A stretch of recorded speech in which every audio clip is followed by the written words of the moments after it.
Mixup interview. Today we're here with Matt LaCasse. Hey, Matt. How's it going, man? Hey, good. Like I was saying, one of the best things about doing these interviews is finally getting to actually talk with some people, close, semi face-to-face that I haven't met in person before. So it has been a long time coming. But thanks for joining us today.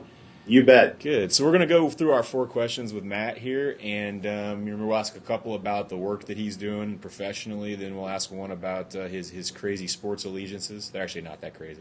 And then we'll ask one about a cause that he's passionate about, and that'll wrap us up today. So let's go ahead and get started, Matt. All right, let's do it. All right, man, let's do it. So first things first, you're holding down 2 professional gigs, which is very, very cool, I think, and one of them is with Kimber Media. And I didn't know a lot about Kimber, but I just went out to their site. I was looking around, and one of the things that caught me right away was a quote I saw on the site that says, "We understand the difference between," I'm going to read it here so I get all the words right. Sure. "We understand the difference between blindly shouting to the world and having intimate conversations with the customers who are most likely to reward you." Okay, I try to get like every single company I ever work with to understand that. So I think that's awesome that that's your approach. Tell me how you guys put that to work at Kimber. Well, what we try to do is the first thing we tell a lot of our clients is that we need to figure out what it is you're trying to accomplish in the social media space. Be that, just name recognition. You want to be a knowledge leader in your industry. You want to be a knowledge source for your industry, even if these are people or industries, people or businesses that you're not going to actually be doing business with. You at least want to be that source for them to come get knowledge from. So what we do is we try to identify where those customers and those people are talking and identify those places. Then we go there and listen to that conversation that's taking place. And after we figure out kind of the flow and scope of the conversation, then we take our client's message, if you will, and we insert it into that conversation in a as friendly and natural way as possible. It's not like, hey, I've got brand new widget to sell. Let's talk about it. It's obviously Right. Trying to develop that relationship. But it's understanding that, be it Twitter, Facebook, LinkedIn, YouTube, whatever social media channel you want to talk about, Right. It's a conversation. And it's no different than if you're at the park running your dogs around and you run into somebody and all of a sudden you now have a business connection. I mean, there's no difference between that conversation and the one happening online. It's just that you're using a keyboard to do the communicating with. So we try as hard as we can to help people understand that this is a conversation, and it's not a broadcast medium. This is not TV or radio we're talking about here. This is a two-way street. If you're going to participate in this conversation, if you want Twitter and Facebook and these mediums to work for you, you have to be willing to accept whatever conversation comes back your way and then engage in that conversation. Ooh, music to my ears. No, I think you're right on all accounts there, and I love the offline example. I try to use offline examples a lot too. I think people relate to those, so that's awesome. I think everybody should check out Kimber. Sounds like they're doing some great work, and sounds like you guys are doing cool stuff. I'm very lucky that they decided to pluck me out of obscurity and pay me for my services. So nice, that's awesome. It sounds like you guys are doing good stuff. I know that you are, man. Talk about your second job now, which is working with Boys and Girls Club of West Central Missouri. And the reason I know that you work there is because last year, I did with my PR2O chat, co-founder Heather Whaling, we did a program called Return the Favor to honor veterans during the month of November for Veterans Day. You actually did one of the videos people were talking about the most, where you interviewed the kids you work with and had them talk to you about what Veterans Day meant to them. It's really a great video. I'll put it at the bottom of the post so people can take a look at it. But what are you doing? What are you and the kids up to these days? What are you working on with them? Well, just a couple of weeks ago, the site that I was at, which is Smithton, Missouri. I live in Sedalia, Missouri, which is about an hour east of Kansas City for everybody's reference points. So Smithton is a town of about 300 people, if that. That's another 10 minutes east of Sedalia, and that's where one of our 16 sites is. And what we did there with the kids is we put together a carnival, like a cakewalk, dodgeball, ring-a-teen, which we took hula hoops and had people like try to ring-a-teen with it, which was nice. Can either confirm or deny that, some of the hula hoops got thrown a little bit hard here. No, I'm kidding. But so what we had the kids do was we had the kids put together all the posters for that and the flyers that we sent out with parents and whatnot, cool. And then coach the teams themselves on how this was all going to run. And what we ended up having happen was the teens stepped up in a way that we could never have even predicted. I mean, not that these are bad kids by any stretch of the imagination. They're great kids, but they're 13 and 14 years old, basically. And so when we say, okay, we're going to turn you loose and the success or failure of this carnival is kind of on you guys, and they took the ball and ran with it, I don't think I've ever been more proud of anything in my entire life. Those kids just, they took to it like ducks to water. There's the Midwesterner me coming out using the term ducks to water. And it was a great success. We had, I would say, between 100 and 200 people come through there, which doesn't sound like a lot, but when you're talking about a town of 300 people tops, it's like half the town, right? So. Yeah, it's more than half the town, and we couldn't have been more pleased with how that went. So what I try to do with the kids is pick an event or help them create an event at their site, and then we develop posters. Sometimes we do short videos for it. Basically just try to teach the kids the bare basics of marketing, advertising. If I can work a little PR in there too, well, that's awesome. So it's just really trying to teach them the founding basic principles of marketing and advertising, and also trying to teach them how they need to develop these creative and critical thinking skills. Right. Because what I run into the most, and it's a little unsettling, I guess is the word I want to use, but you find kids that I'll go in and say, okay, here's what needs to be on the poster. And then you say, now whatever you want to create here is up to you.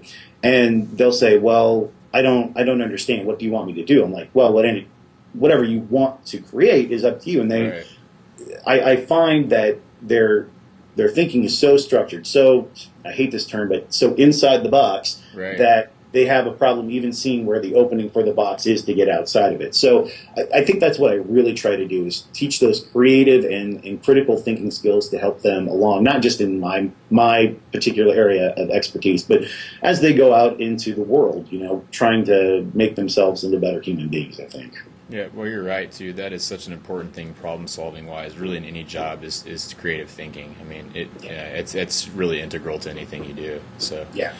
All right, Matt, let's talk some sports. We were talking sports earlier, but I was looking at your About.me page, and I think I already knew all this anyway, but you're an Iowa Hawkeyes fan, a Chicago Cubs fan, and a Kansas City Chiefs fan. So explain the split allegiance to us. I've got some weird sports allegiances too, but tell us about how all this happened, and is there one that you're a little more diehard about? Or Yeah, well, I grew up in Grinnell, Iowa, which is I like the small towns. Can you tell? I'm not I'm from Chicago. Everybody knows Chicago. No, I'm from this little backwater town in Iowa.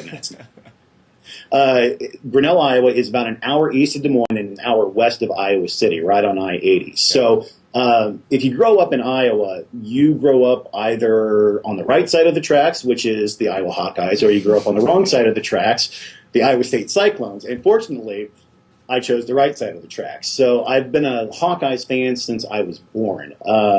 Incredibly passionate about the Hawkeyes. The Cubs, Iowa is kind of, especially the eastern half of Iowa, is kind of a Cubs area of the country. And you wouldn't think so, but the AAA affiliate for the Cubs is in Des Moines. So I thought they had a minor league team there, yeah. Right. So there's a big interest in the Cubs there. And I've noticed that since 2006, when the Cardinals won their World Series title, they've been making inroads. Like, I've been seeing a lot more St. Louis hats whenever I go home, but it's still very much a Cubs section of the world. And then you've got the random person like my brother who's a White Sox fan, but we don't really talk about them. So, and then the Chiefs, I'm the rare American male who the NFL is kind of like whatever to me. Like, I don't Right. care about the lockout. If they don't play next season, I'm not going to be weeping sorrow or anything like this. But when I moved to Missouri, I'm like, well, I have to cheer for a team. I can't cheer for Mizzou, even though I was living in Columbia at the time. Like, I can't cheer for Mizzou because I'm so passionate about Iowa. I can't do that. I can't cheer for anything from St. Louis out of, basic principles because of the Cubs allegiance. So I'm like, well, I got to cheer for a team. I can get on board with the Chiefs. My brother's a big Chiefs fan, so now we've got a professional team to bond over as well. He's a Hawkeyes fan as well. And, I like Kansas City more than St. Louis anyway. I'm like, no, the Chiefs I can get on board with that. That's good. And then they drafted Moyaki last year, who's an Iowa guy. Right. So you got that. That kind of cemented. I've got my fingers crossed that they select Ricky Stanzi here in the first few rounds. Is that next week or the week after that when the draft is? Anyway, I can't believe it's coming up that quick, but you're right. Yeah. Whenever the NFL draft is, I really hope they select America's Patriot Ricky Stanzi. That'd be great. I'm kind of the same way as you about the NFL. I mean, I am a big NFL fan, but I'm probably more passionate about college football, and baseball is definitely my favorite sport to follow and watch. And being a Royals fan, I usually get to follow it till the end of April. Well, most years I'm the same way with the Cubs, except, lately it's been at least Memorial Day, but, it's... Yeah. You probably don't want to hear this story, but I was in Chicago in 2003, right? So I was living in Wrigleyville during the whole Bartman, Marlins thing. And, in fact, one of the first things I ever bought my now wife was we were talking at that time. During Game 7, when Florida was taking the lead, I ran out onto Clark Street in Wrigleyville, and I got her a T-shirt that says Chicago Cubs 2003 National League Champions, which never happened. Oh, that's horrifying. How could you tell me that? So she's got this shirt of an event that never occurred. So sorry, I had to relay that story. I know it's painful. That's it. This interview's over. That's right. We're done. Just one more question, Matt. Just hang with me. Just one more. So the last question is about a cause or organization you're passionate about. I think you already alluded to them some with the Boys and Girls Club, but tell us a little bit more about what you've learned being part of that organization. Justin, it's. I didn't realize going in just how important a structured few hours after school are for kids. I mean, my mom was a teacher when I was growing up, and my wife's a teacher. So education has always been a big thing, something I'm very, very passionate about in my life. But I guess I didn't really get just what can happen to kids if they just go home and they don't do anything. There can be lots of trouble that they get into. But even more importantly than that, they're not doing anything. If they're playing video games, sure, they're increasing hand-eye coordination, I suppose. But I mean, they're not developing those skills that they're going to need later on in life. So after-school programs, specifically the Boys and Girls Club, has become a real passion of mine. And even after I leave the Boys and Girls Club, whenever that is, it's a cause that I will remain passionate about. And I think a lot of people don't quite understand how important that 3 to 5:30 or 6 p.m. time frame is, just how much trouble kids can get into, or if you want to look at it a different way, how much good can be done in their lives simply by attending a program like what we offer here at the Boys and Girls Club of West Central Missouri. It's just amazing to see the transformation in kids. I couldn't even begin to list the number of kids that have gone from what you would call a problem case to being some of the most reliable individuals that I count on every day at the sites that I go to. It's just amazing to see the transformation. That's really awesome. And just really quickly, tell us how can someone, is there a good website for people to go to, or a good Twitter handle to follow if people want to learn more about Boys and Girls Club? Yeah, absolutely. The National Boys and Girls Club is BGCA_clubs. And my local club here in Sedalia is at BGC Kids. I'd encourage you to follow both. And our website here locally is bgckids.com. And if you since you offered me the opportunity to pitch, if you want to go and donate, by all means, go to our website and get in touch with us there. Like us on Facebook, donate, whatever you want to do, anything you can do to help support the work that we do here at Boys and Girls Club in West Central Missouri, would be much appreciated. Awesome, Matt. Thanks for the time. Really appreciate having you on 52 Comms Mix-Up today, and we'll post that video you did with the kids for Vets Day below on the blog. That was so cool. So thanks very much. Thanks, Justin. Appreciate it. Absolutely.